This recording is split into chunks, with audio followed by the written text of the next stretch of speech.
जय शिवराय. मित्रांनो, आपण आता निवडणुकीच्या शेवटच्या टप्प्यात आहोत. आपण निवडून येणार आहोत अशी परिस्थिती आहे आणि म्हणून पायाखालची वाळू समोरच्यांच्या घसरली आहे. मी तरुणांना सांगतो, मी निवडून आलो तर पहिली गोष्ट काय होणार आहे ती एमआयडीसी होणार आहे. तुम्हाला माहिती आहे, तुमची लाईफ ठिकाणावर येण्यासाठी हे सगळं चाललंय. अपक्ष निवडून आलो, सरकार लटकलं तर अपक्षांची गरज पडणार आणि एमआयडीसी होणार म्हणजे होणार. आता या सगळ्या पार्श्वभूमीवरती काही लोकांना पैसे दिले त्या गाढवांनी आणि गावातले लोक पैसे वाटणार आहेत. मी तुम्हाला प्रत्येक तरुणाला सांगतो, तुमच्या नोकऱ्या धोक्यात आणण्याचं काम ही गावची माकडं करतायत.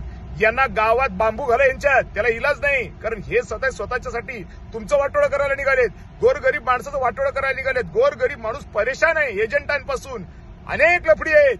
या सगळ्या लफडीमध्ये आपल्याला पडायचं नाही नसेल तर आपल्याला निवडून यावं लागणार आहे. म्हणून ही माकडं जी घाण करायला निघाली आहेत यांना सटका. पोलीस बिलीस मी बघून घेईन, काही काळजी करू नका. केसेस झालं तर मी माझं वावर विकीन आणि तुम्हाला बाहेर काढीन. पण झालं यांना ठोका, कारण यांना ठोकलं नाही तर हे वाटोळं करतील. वाटोळे या कन्नड सोयगाव मतदारसंघाचं नाही झालं पाहिजे म्हणजे नाहीच झालं पाहिजे. जे होईल ते होईल. जिथं उजाडेल तिथं उजाडेल. सालपणे पैसे वाटायला लागले, याच्या गांडीत बांबू घाला म्हणजे घाला. मी बसलो इकडे, काळजी करू नका.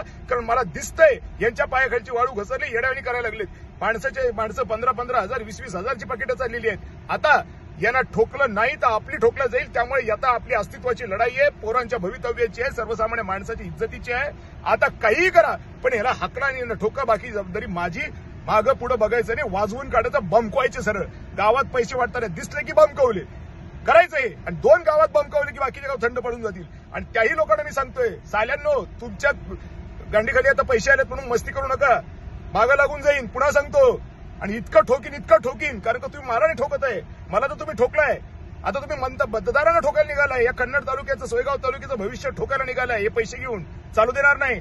काही जरी झालं उद्या, साल्यांना तुम्हाला बी ठोकल्याशिवाय राहणार नाही. जे लोक हा मतदारसंघ नाचवायचा प्रयत्न करतायत हे त्यांनी पण लक्षात ठेवावं. आणि तरुणांना आव्हान आहे, पैसा वाटताना दिसला की त्याच्या कानफड्यात द्या, ठोका त्याला. बाकी पोलीस स्टेशन मी सांभाळून घेईन, काळजी करू नका.